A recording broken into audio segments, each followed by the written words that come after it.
欢迎电视机前的观众朋友走进天津卫视的大型情感节目《爱情保卫战》。本节目由中国广电天津公司独家冠名播出。看电视享5 G， 选中国广电。来看看今天请到的几位情感导师是谁？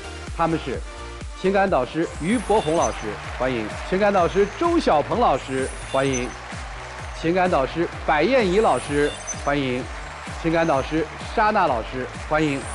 还有我们广电帮帮团的老师们，欢迎2位。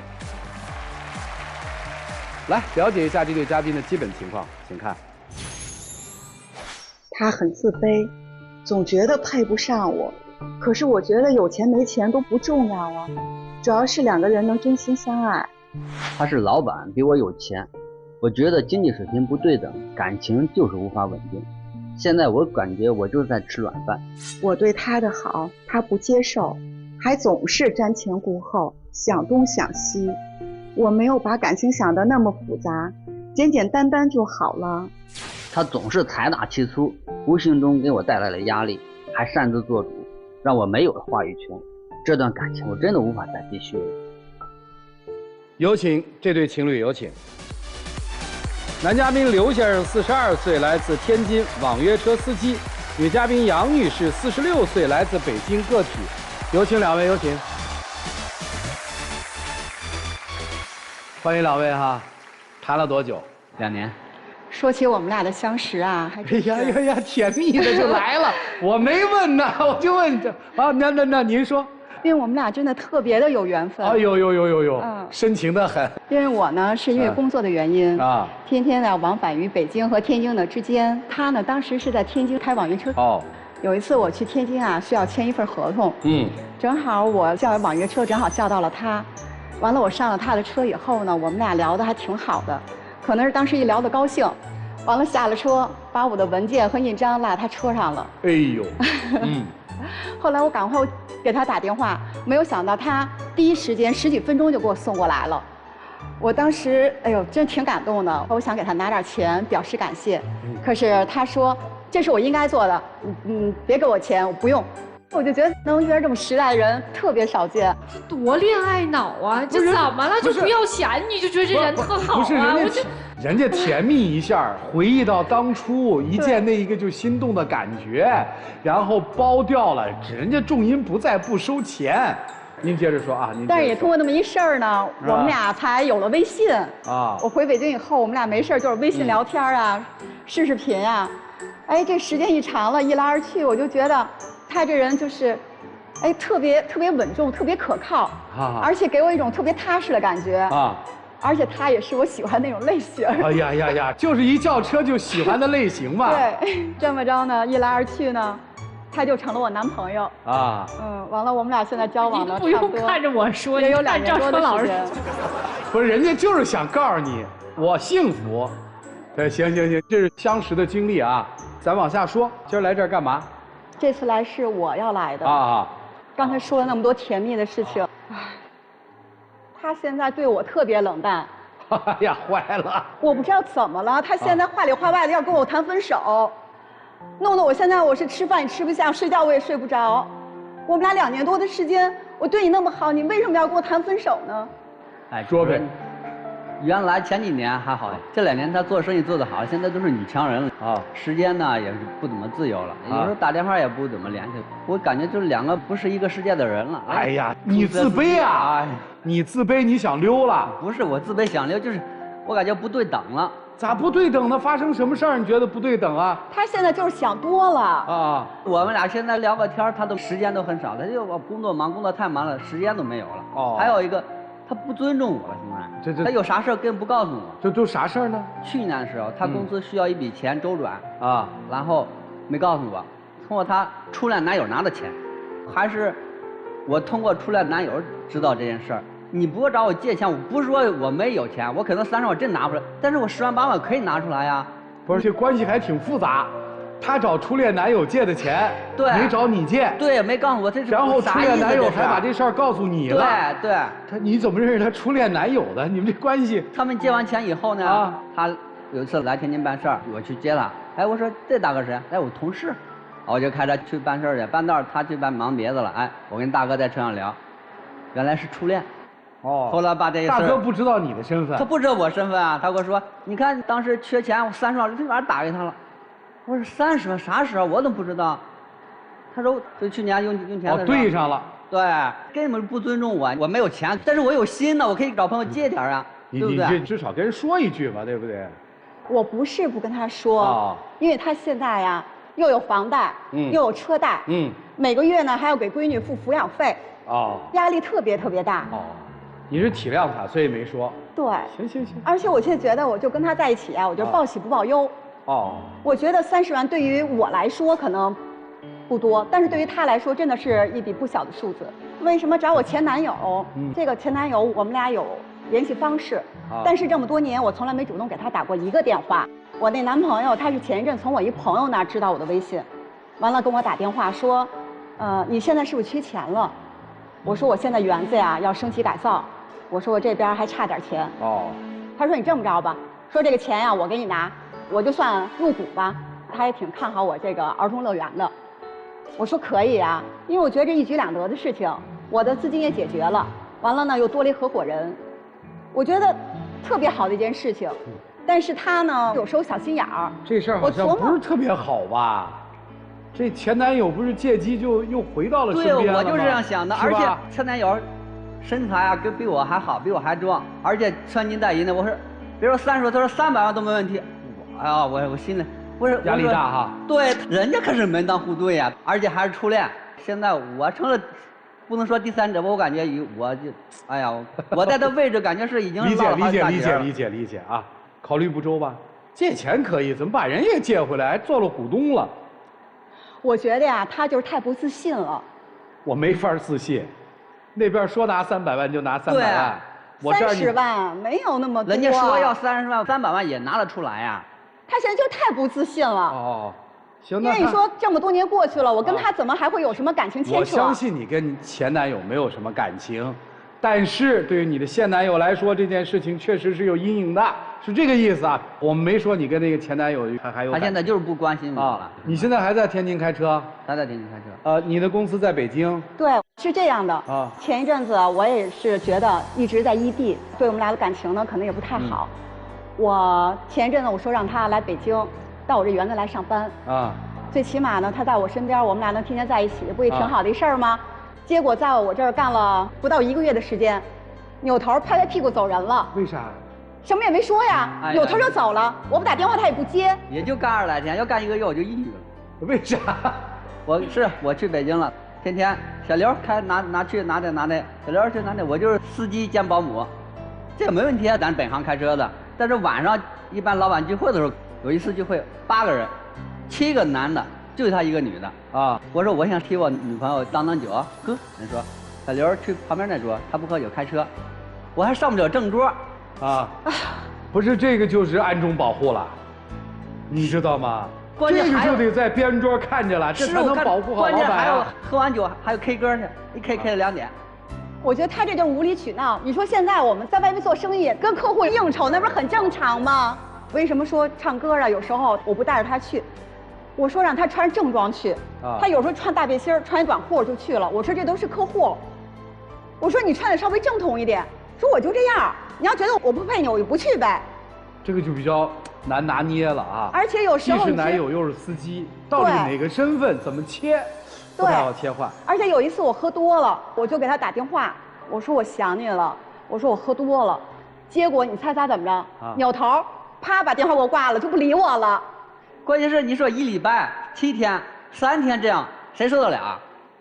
这不是3天都在想你，这怎么受不了呢？那哪是想我呀？上周不让说 K 歌时候不让不带我，人家不是让你穿正装吗？我自由，我就喜欢这样呀。那是陪他重要还是自己随意重要啊？他就不怎么在乎，太不在意。哎呦，你这个男人真是小心眼儿，你知道吗？男人心胸宽一点。他这关键是个我就来了，不喜欢我又让我去他边上坐小桌去。我那小桌不是，你司机确实得坐边桌呀。行了，反正就辞职了呗，回来了呗。对后来我觉得他可能在我这园子上班，他压抑，可能觉得不自在。对，是肯定压抑。后来我就这么想着，因为我一朋友我开货运公司的，正好呢缺一货车司机，直接我把他的简历给我那个朋友发过去了。因为我觉得那边的那个收入啊，各方面的比他现在开司机要强得多得多啊，而且特别稳定。我也是有私心的，我就想让他把天津啊那边那个房啊租出去，还个月供，完了搬过来北京跟我一起住。因为北京这边房我自己有房嘛，过来你又省一段开支。你说那工作、生活、房子，我全给他计划好了，我全都安排得妥妥的。结果我一跟他说，你猜怎么着？暴跳如雷，就直接给我瞪眼拍桌子。那是，我不知道为什么，我怎么了？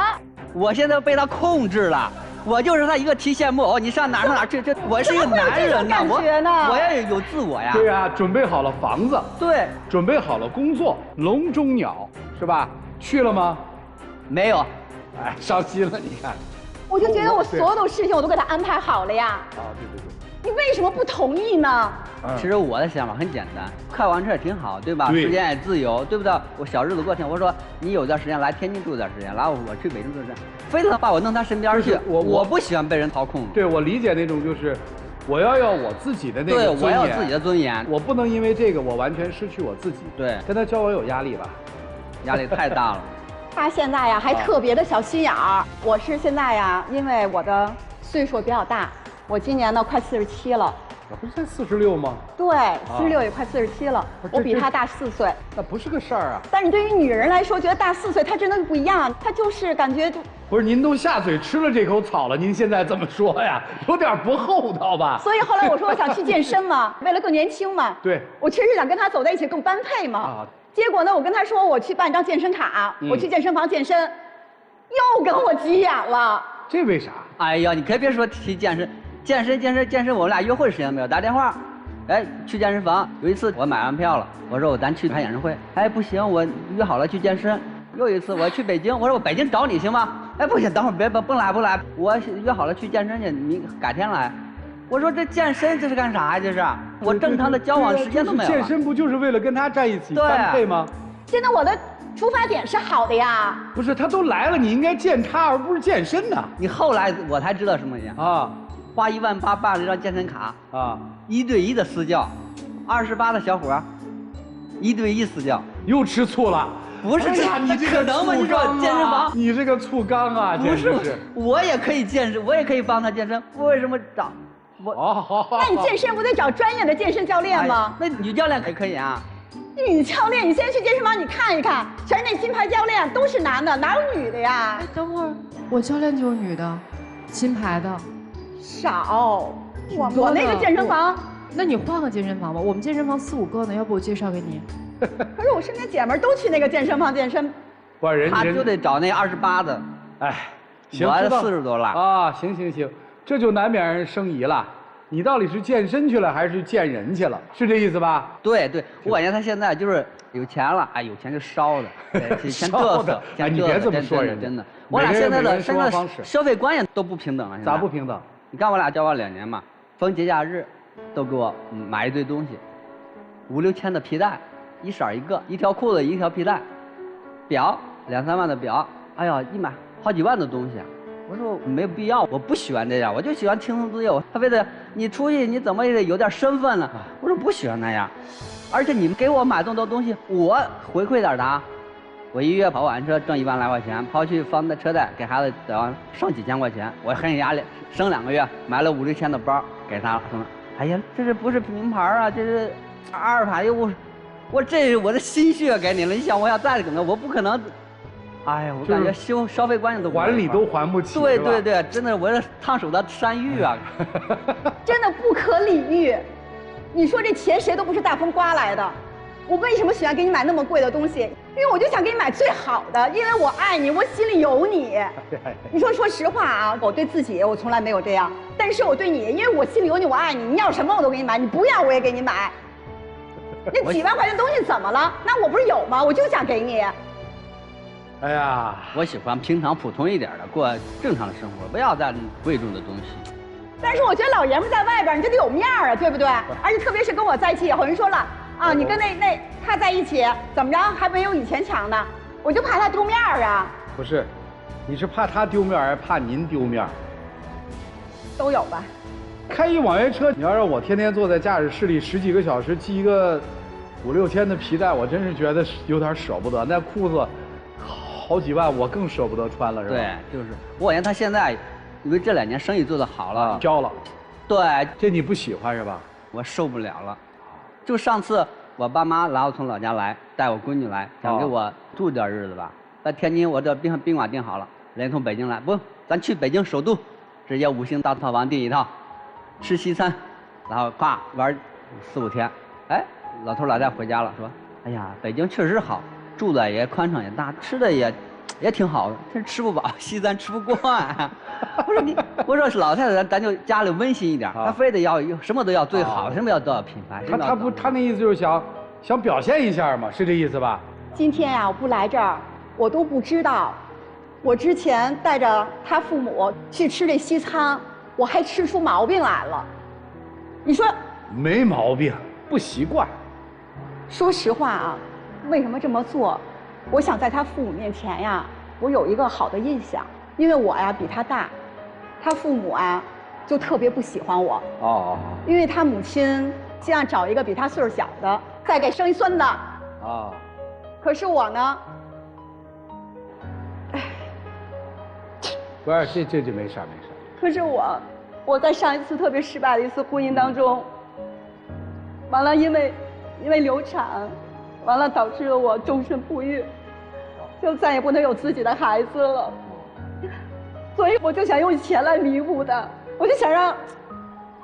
您这想法就错了，人家没有这意思吧？老人有这意思，但是我现在已经劝的差不多了。我说有一个孙子可以了。啊。因为我说实话，我特别喜欢他。啊，喜欢。而且呢，说实话，一个女人像我，没有孩子，我又这么大岁数了。哎呀，别老说这么大岁数了，你多大岁数啊？我都快50了。50咋了？50还不活了？50不是更好的活？我就特别怕我最后老了就一个孤独一个人。哎呦，想什么呢？而且说实话，我觉得碰上一个自己喜欢的人特别不容易。听懂了。我就舍不得他，我不想放弃他。我感觉我现在就是我一出去，我朋友都说是一个吃软饭的，软饭男了，我不喜欢那样。听懂了，这关系怎么办呀？各位老师给出点主意吧，这都快急死了啊！让我们一起进入丘比特问卷。2个人有了浓浓的爱情，似乎让我们感觉童话照进了我们的现实。但是我想说，你这么爱他，你读懂他了没有？他要的是什么？生活当中有很多人渴望娶一个女老板，后半生吃喝不用发愁，他们愿意，但是他为什么不愿意？他更多想要的是男人的尊严，对，他需要自己被尊重。你内心真的爱他，但是你有没有发现，今天即便就是在这一个场合，你渴望着他不要离开，但是无形当中透出的也有一点高高在上。平时你不是故意的，指使他做这一个做那个的时候，或许你认为是你把他当自己人，但是在一个公共空间，一个男人需要的是被尊重和他的面子。这个男人，我认为现在他有退役，因为旁边人当然会说他吃软饭，但是你呢？如果真的要获得这个男人的爱情，你要改变方式方法。面对爱情的时候，并不是说钱能够解决问题的。般配讲的并不是财产，而是情感。只有2个人的情感般配了，不管你是什么身份，没有落差，只有平衡，只有幸福。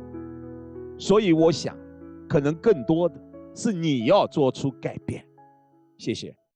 您觉得你有真情吗？我看不到您的真心在哪里，我也看不到您的真情在哪里。可是我真的我先说爱他呀，你怎么爱他的？在酒桌上已经是谈了2年的男朋友，小刘旁边坐，他是你男朋友吗？ 2年了，你说的，你把他叫到北京来跟你一起工作，你说的是在我园子里工作，但我后来听清楚了，原来是来帮您当司机的。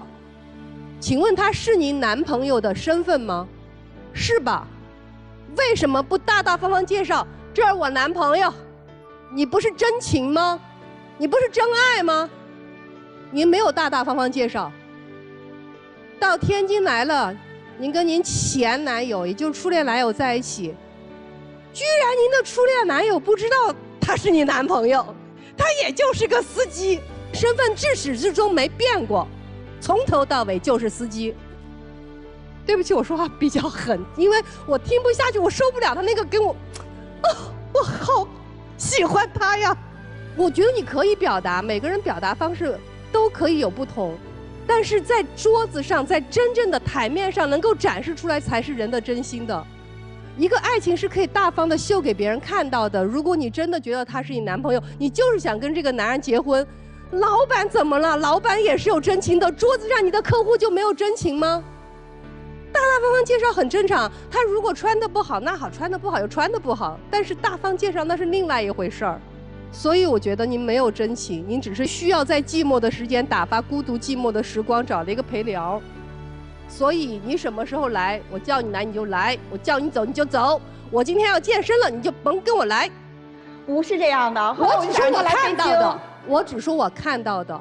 2年的恋爱，你把他叫到你身边，我当时还想，太好了，2个人终于可以异地恋修成同城恋。结果我听到一句小刘隔壁桌坐去，我一下心夸凉哇凉的。为什么他寒心了？因为他没有感受到爱在哪里吗？真爱一定是能够大大方方示人的，真爱是能够给自己爱的人以尊重的。但如果对爱的人连尊重都没有，那这就不是爱。你一上来之后的那个娇羞，那个可爱，一上来跟赵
价值感，3没有尊严，4你不关注他，他只是你想起来时会打那个电话陪你聊天解闷的人，就像你喝多了给打电话说我想你了。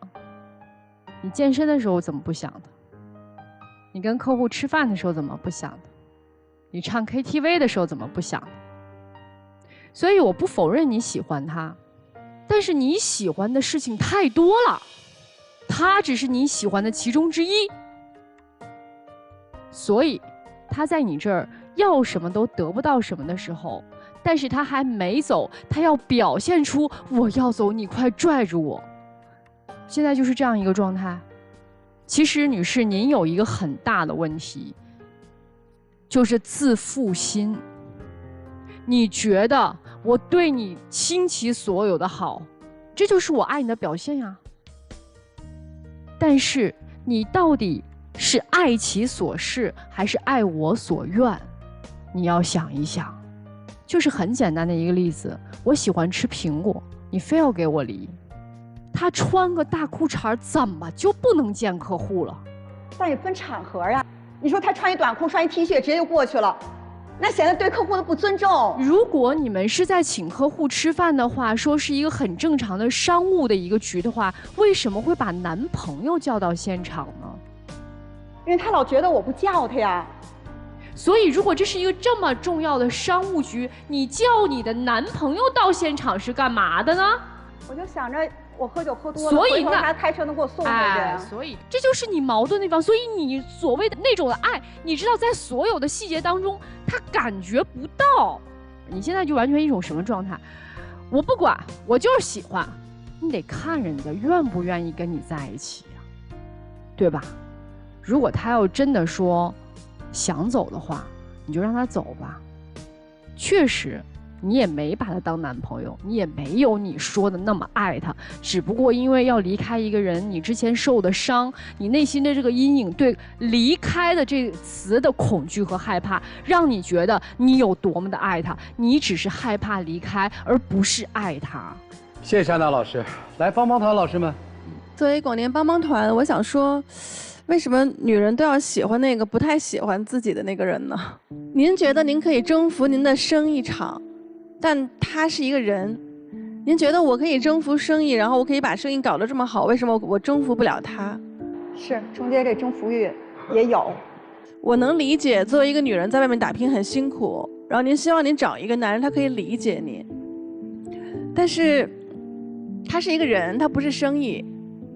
所以就像沙老师说的，就是他可能喜欢苹果，但您送他了一车梨，然后您哭着问他说：“你为什么不感动呢？”他不喜欢梨，他喜欢的是苹果。如果您爱他，需要他，想跟他在一起，应该用一个他能接受的方式去爱他。我觉得在你们这层关系里面，真正的就是女强男弱，并没有真正体现出来。这个强不是强势，这个弱也不是内心的软弱。这个强是精神的富足，内心的强大和不卑不亢；这个弱是谦让，是包容，是对方优秀你不自卑。那如果说双方达不到这种自洽的话，真的就互相祝福吧。因为姐姐你留的他一时，我觉得留不了他一世。从我的角度来看，男生哈，对于财富有两种恐惧，一种就视财如命。还有一种是一沾财富就觉得避之不及，好像我一说钱，我这家伙就属于那种爱财的人。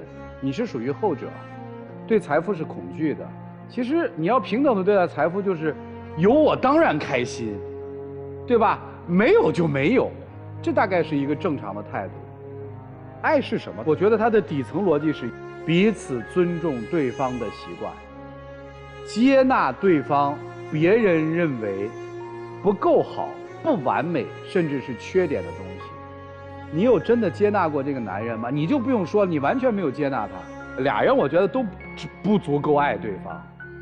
千万不要因为钱多钱少影响了爱情。人到中年都不容易，都受过情伤，活得通透一点。行了，接下来的这个时间就交给你们了，让我们一起进入会生活选广电真情60秒。我还是不想跟你分手，我真的，我心里我真是有你的。以后你想干嘛你干嘛去，我绝对我不拦着你，我也不计划你，你自己做你自己想做的事情。大不了你在外边闯去，你闯完了以后，最后你赔钱也好，或怎么着也好，后来我给你托底不就行了吗？我在后边我等着你，我给你托个底，只要你回来回我身边行吗？我真的不想做软饭男，不想吃软饭。我也可以健身，我也有力量，我也想做个爷们儿，我要得到尊重。你不要太在意别人的看法，你有什么吃软饭呀？只要我们俩在一起真心相爱，我觉得就够了。你干嘛那么在意别人的眼光？你不要离开我行吗？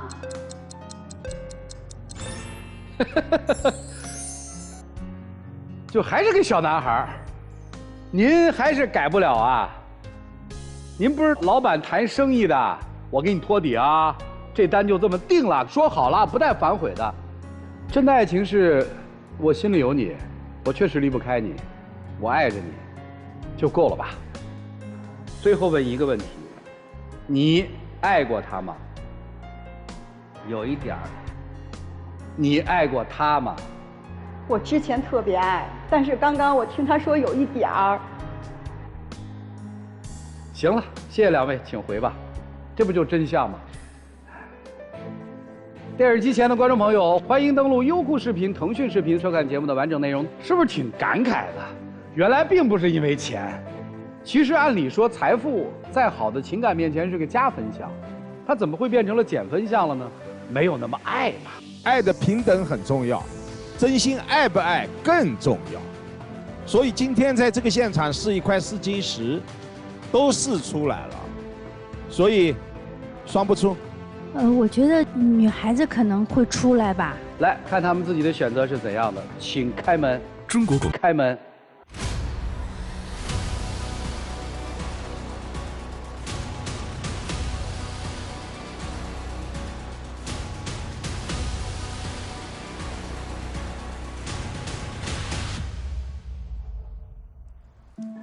就还有话说吗？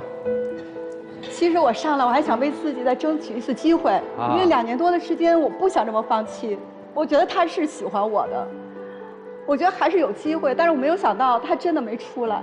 一个连“爱”字都不敢用的男人，你干嘛要挽留他？如果没有听错的话，你用的是“我觉得他还是喜欢我的”。那么空虚的内心吗？算了吧，过去了。谢谢你。我不想了，请回这边走。我会找一个更好的。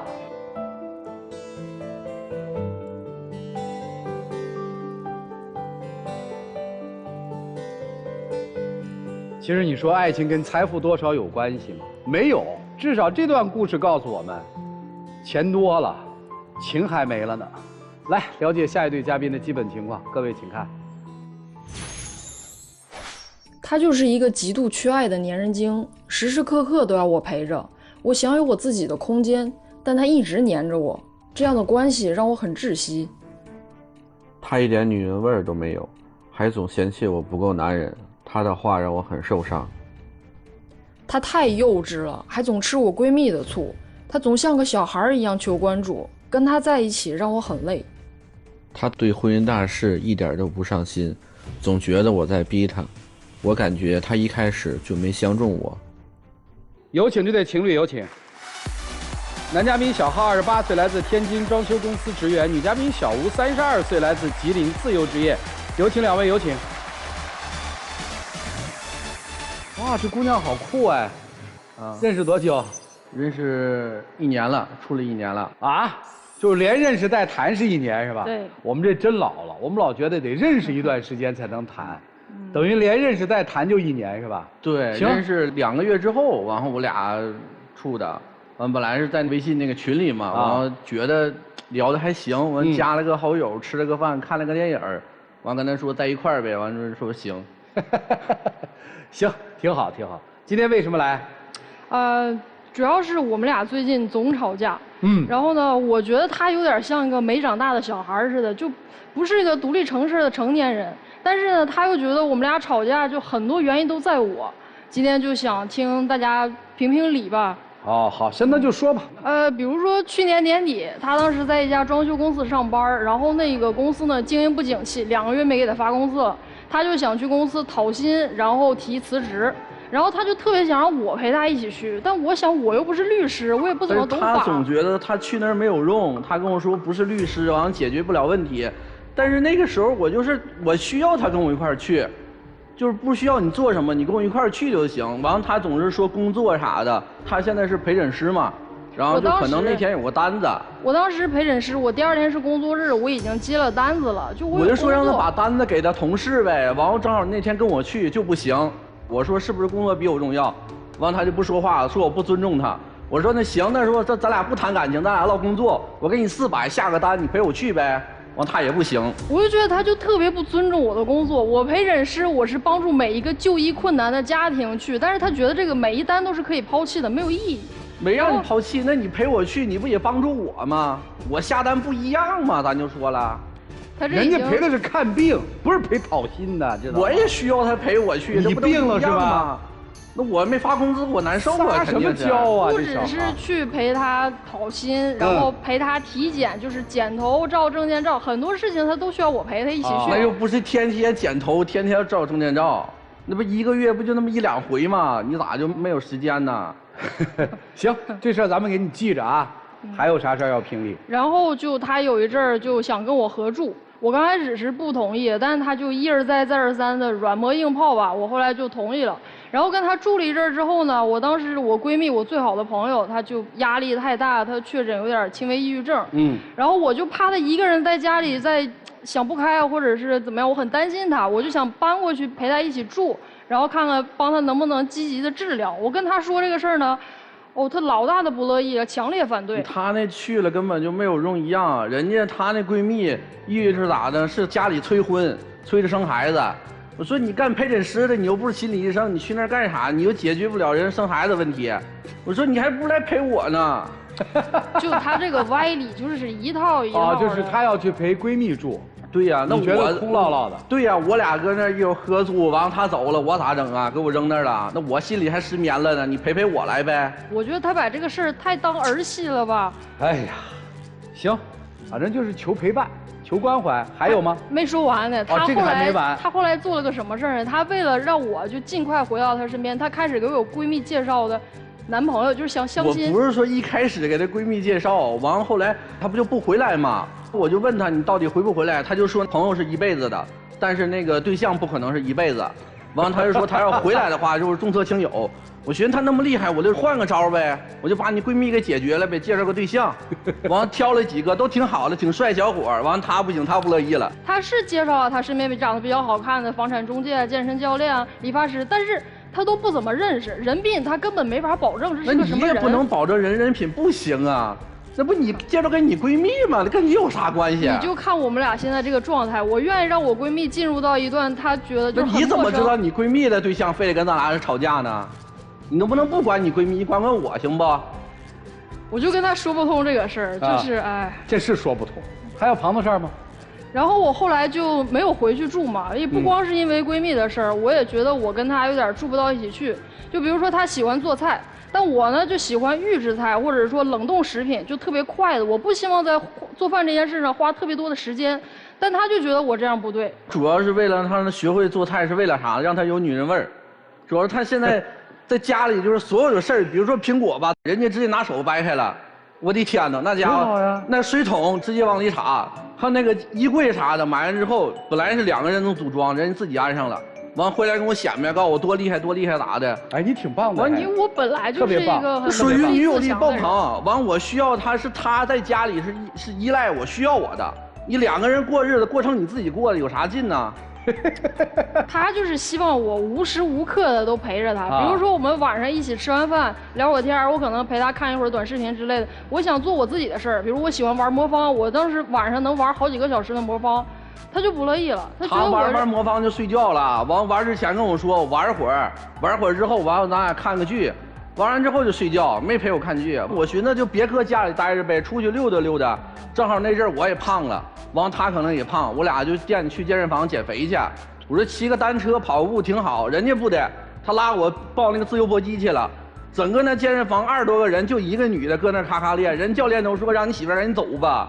练成都那样了，都还搁那练呢。我寻思把班退了，完他不乐意了。他当时退那个班的时候，把我的班也退了，根本没有征求我的意见。我主要就是退你班去的。你练那样，你万一揍我咋整啊？你还搁那练，你都能掰苹果了。哎呀，就这女孩爸妈应该特别骄傲，这闺女培养的特别成功，在我看来，多好啊！所以你看，为什么男人跟在屁股后面追啊？就是这原因。反正我挺喜欢这个类型的姑娘的，就我们家姑娘能这样，我就特别开心。真的，你看，独立的男人只是我生活的一部分，对吧？是的。你不能干涉我，这多好啊！这也没说你不好啊。我也觉得挺好的。你应该觉得捡到一宝就挺好的。但是我需要人。我就说他身在福中不知福。哎，是接着说，接着说。还有一件分歧很大的事儿是结婚。结婚。我对于婚姻这个事儿，就是结不结都行，顺其自然吧。但是我觉得他就像有个 KPI 一样，他就现在一定要结婚。KPI 啊。我都不知道为什么。然后我觉得他也没有准备好吧，比如说他想买个婚房。我觉得我已经准备好了，不是他说那个 KPI 啥的。本来我就是比他小4岁嘛，我28嘛，完他32嘛。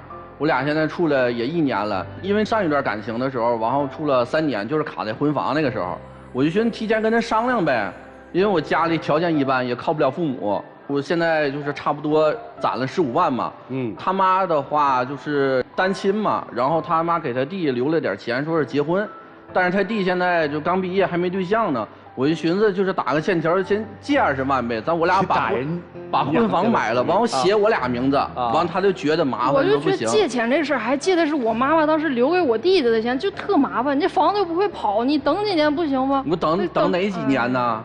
等啥时候去？你32，我等你42去啊？他就老让我等，完我这事儿跟他沟通好几次，沟通不了，我就给他妈打电话。我问问，你现在打算嫁给他了吗？没打算。还没打算，就是还没看好了。对。如果你真看好一个人，觉得缘分到了，你在意有没有婚房吗？不在意，但是我在意呀。那你不配他，不是那人配不上那姑娘，那关键那不得买婚房跟人结婚吗？人家不要婚房，人家也没打算要嫁给你，你先把人搞定，再搞定你的婚房，听明白了吗？听明白了，但是现在不就卡在婚房这个问题上了吗？他不是因为婚房，不是小伙子，你女朋友压根儿也不是说因为你有没有婚房，是因为你想要婚房，并且要让他妈妈掏钱借给你们。你这人这姑娘说的特别好，啊、现在还没打算嫁你呢。如果真要打算嫁你的时候，有没有婚房都无所谓，对吧，姑娘？是的。你看你好好听，不认真听讲，这姑娘真的特别独立啊。行，还有什么问题吗？然后。就我有一个爱好，我其实挺喜欢极限运动的。认识他之前，我也去蹦过极、跳过伞。然后今年年初的时候，我打算跟我朋友去泰国，然后在泰国就做深潜，潜到海底下10米左右，那是一个非常漂亮的景象。然后我当时很兴奋地跟他分享我的计划的时候，哎，老大不乐意，不同意。我嫌他危险，就不让他去。完说了好几次，但是最后还是没听，还是去了。回来之后，完了人家告诉我晒伤了。我当时跟他说是。希望他能关心关心我，给我关怀，因为我那个脸当时晒的就没脸见人了，我自己调侃了一下，然后他跟我说什么，活该。我那不见得让你长个记性吗？我就说那句话，那我也不是说不关心你啊，后来不也给你道歉了吗？哎呀，所以今天来是评理，让他听一听吧，因为他觉得很多问题都在我身上。哎，咱分手得了吧，姑娘。就我觉得你们俩好像不是特别适配，你知道吗？其实我确实觉得我们两个性格不是很合。我觉得还行，看还能。你是不是也觉得不配啊？我觉得挺，我觉得还挺好的。其实我觉得你要的就是那种，踏踏实实的要再跟你一起过日子，然后依靠你、依赖你的那种女生。这个女生不是哎，但是她就是生活当中对我还是挺用心的。我希望他能和平的去接受我们两个是真的性格不合这件事情，而不是他觉得我一定要改掉，他觉得我不够关心他，或者不能时时刻刻的跟他黏在一起的这种事情。就是我觉得每个人都需要自己的空间吧。我希望有点那种自由式恋爱、放养式的，但是他的情感需求就比较旺盛，确实不太合。我没什么要跟这姑娘说的，我觉得这姑娘在我听来都特别好。行了，这段关系怎么办？你们帮着调整一下，尤其他说那句话的时候特别好，就是我希望他可以平和地接受我。我们现在有的时候就是老希望采取很激烈的态度，对错总是非此即彼的。这女生真的挺好的，坚持自己，挺好的。好的。独立、自信就是魅力。让我们一起进入丘比特问卷。我和赵传老师非常有共鸣，非常有同感。你们两个人性格不合，对爱情的需求也不合，打开方式也不一样。男生他是给爱情打满了鸡血，他渴望着浪漫、激情，最好天天都是初恋。你很显然，你现在已经把爱情当成了生活的全部，但是他并没有把爱情当做自己生活的全部。他是认为爱情是生活的一部分，而且是滋润生活的，是为生活服务的。他同样也在享受爱情啊。另外，我确实感受到他有非常清晰的爱情观，只要两个人有爱，有没有婚房无所谓。这在现代很多女生是不可能接受的。你们两个人真的，我只能用一个词，不合适。我并不是说男生错，他没有错。或许有些小女生就喜欢你这样的，热烈的燃烧着爱情，但你们两个人关键不是同路人呢。如果你们两个人非还要在一起，你会很累，他会更加的累，因为很多在我们眼里，他对爱情的打开方式非常好，在他眼里完全是错的，他是不能接受的。所以你们两个人真应了那句话，好合好散。谢谢。男生，你是因为你的身材而对爱情有那么多的担心，还是因为曾经前女友没有房子分开，而你对爱情会有那么多担心，才想这么抓他？我跟他在一块儿那阵儿，没现在那么胖，因为他不爱去极限运动嘛，完了出去他给我带的礼物都是吃的。你觉得你能减得下来吗？能，我正在减。我刚才其实问你的问题是，你是因为你的身材而导致你对爱情有这么多担忧，变得比较自卑，还是因为过去的恋人离开你而对爱情有这么多的担心？我可能会觉得两方面都会有原因。只有特别惧怕爱情失去的人才会牢牢地去抓住爱情，时时刻刻担心自己的爱情流失。只有害怕流失的人才会不停地去抓。当然还有一种情况就是害怕爱情流失，所以干脆拒绝，不理了，不要了。但你是那种要牢牢去抓的人，可是爱情是越抓越跑的。所以我倒觉得，你如果想真的再去换回你的女朋友的爱情那颗心的话，你不妨先从自己开始。你只有变得自信起来，才能赢得你想要的爱。你减下来以后，你一定会更有你自己认为的男性魅力。当你能够执着的去做一个身材管理的时候，你会发现你会特别有毅力了。这个时候他可能会在你的工作上能帮到你，因为你现在就是觉得为什么要他陪你去讨薪呢？你害怕你说服不了别人。当你不再害怕的时候，你才真正能够去赢得这个女生的心。其实对我来讲，我反而希望你们俩在一起，因为我相信即便你们两个有过很多的不满的时候，你们依然选择在一起长达1年的时间，一定他身上有吸引你的地方。也许他对于那种生活的热爱，因为预制菜其实并不好吃。是的。我以前很喜欢，觉得买预制菜很方便，但是现在我们家满冰箱的预制肉，我看着就很烦。所以我特别欣赏能够真心的去烹饪的人，我觉得那种人才是真正会生活的。生活不是说我去蹦了一个极，我就能看到大自然，也不是我潜到深海底下看到鱼从我身边游过，我就知道哇，原来这是深海。不是的，生活就是我能从一蔬一菜之间调剂出来另外的味道。所以我觉得他身上一定有那种你没有的东西，而这恰恰他是吸引你的。所以你跟他共同的去把你们两个真正的内心力量感找到，我觉得这才是对爱最好的诠释。小伙子，不是因为真的他喜欢你什么内容，而是因为你对他的那种渴望，让他有一种似曾相识的使命感。你要知道，你刚才说了一个背景，就是他是一个单亲家庭，他还有一个弟弟。虽然在这个部分我们没有去浓墨重彩的去说，但是你要知道，在他的成长过程当中，他妈妈一个人带2个孩子，他一定有很多的艰难，所以他才练就了这样的一个看起来略带中性味道的。为什么？因为他要承担这个家庭缺失的那个成年男性的那个角色，来去安抚那个渴望他又无力的柔弱的那个妈妈。所以你出现在他生命当中的那个方式，是让他非常熟悉的，并且让他觉得不忍心去割舍的。他就同意跟你在一起了。但如果照这个路数来看的话，小伙子，不是因为他爱上了你，而是在你身上，他再一次完成了对他妈妈的爱的一种实现。我也特别喜欢潜水，我有深海的潜水证，太美了。但是你知道你说的那个东西啊，那种说走就走的旅行，你的这种生活既浪漫又自由，很美好，但是不符合他对你的期待。你真的爱他，去呵护他身上的这样的一种自由奔放，你还是想让他变成面目全非的一个四不像？你到底是爱他，还是通过他来去实现你自己的爱的满足？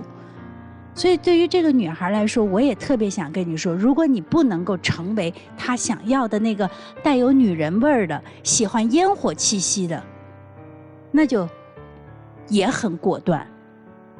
那我特别想跟这个男孩说最后一句话，就是你也没错，你想要一个有柴米油盐的、充满了饭香的，晚上点起一盏柔软黄色的一个灯光的一个家，挺好的。而且你愿意为爱情去想办法，什么给她做饭呀，给她闺蜜找出路啊，其实你在经营你的情感上是非常用心的，特别好。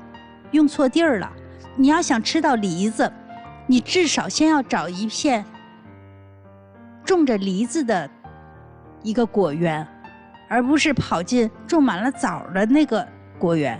谢谢。我觉得小浩，你只是被他吸引了，你没有爱上他，你没爱上，你只是被这个酷酷的女孩给吸引到了。那你愿望当中的是希望这样一个人，她还能是一个淑女，满足你所有对于结婚对象的所有的条条框框，所以你要改造她嘛。你说一个人安衣柜，你得黏我呀，你得需要我啊，你得让我体现出男友的价值啊。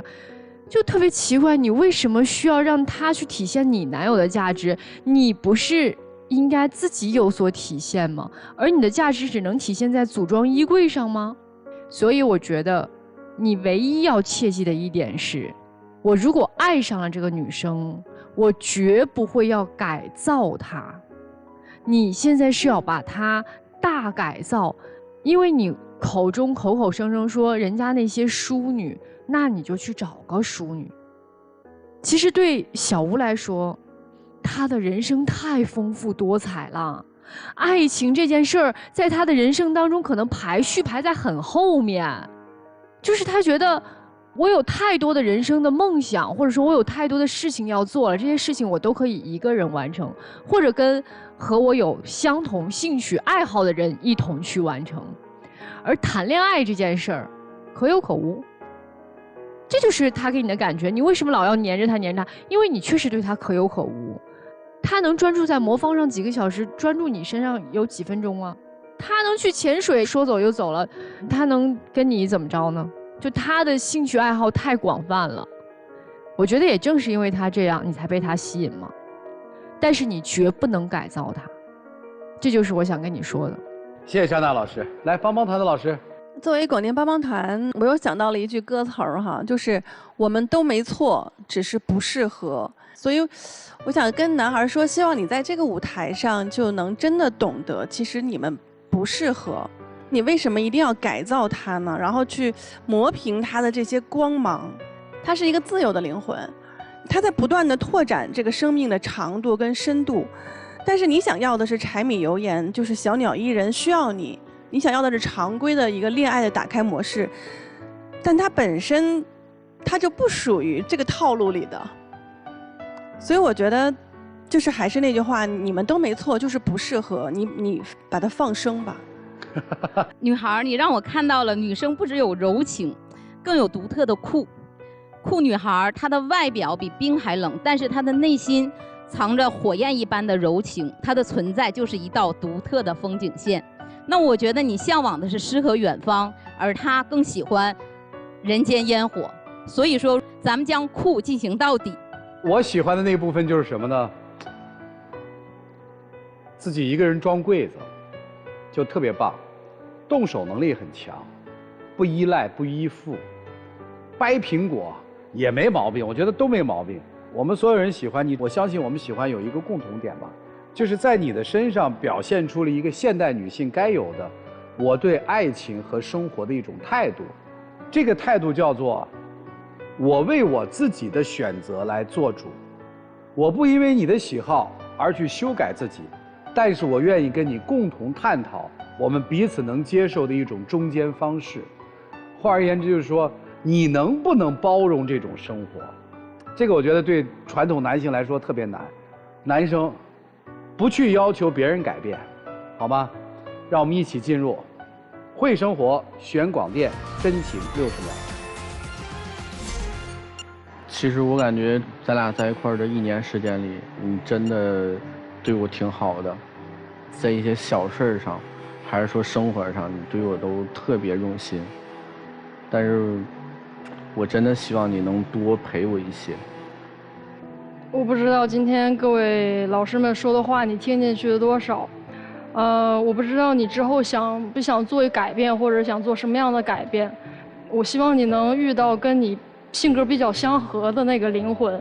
我真诚的祝福你吧，因为我们之前真的是你也帮助了我很多，我们也一起度过了一段愉快的岁月。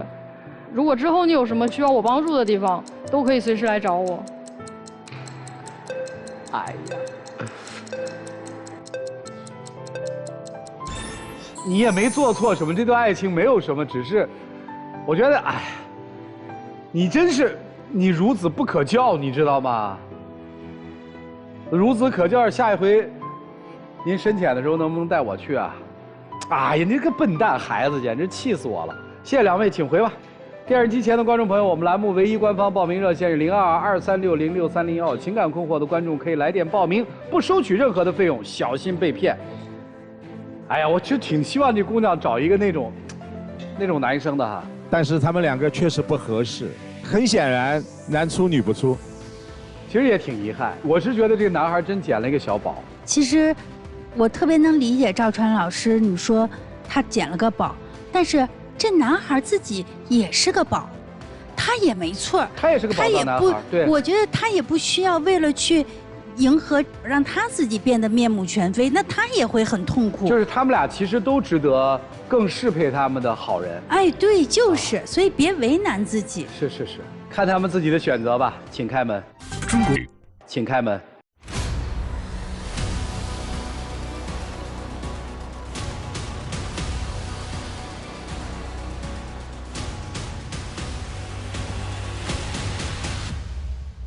就是这个女生特别好的形象的诠释了一个概念，什么是独立的女性？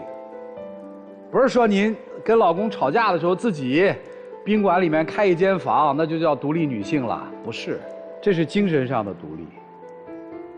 挺好，行了，他们有了这个选择，我觉得大家也不难受，因为是两个宝藏小孩，宝藏男孩过于传统，宝藏女孩又是一个现代新女性。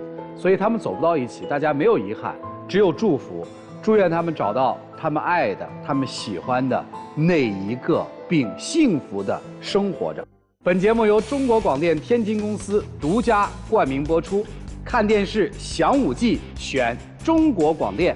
再一次的感谢中国广电天津公司对本节目的大力支持，也谢谢电视机前的观众朋友的收看和陪伴。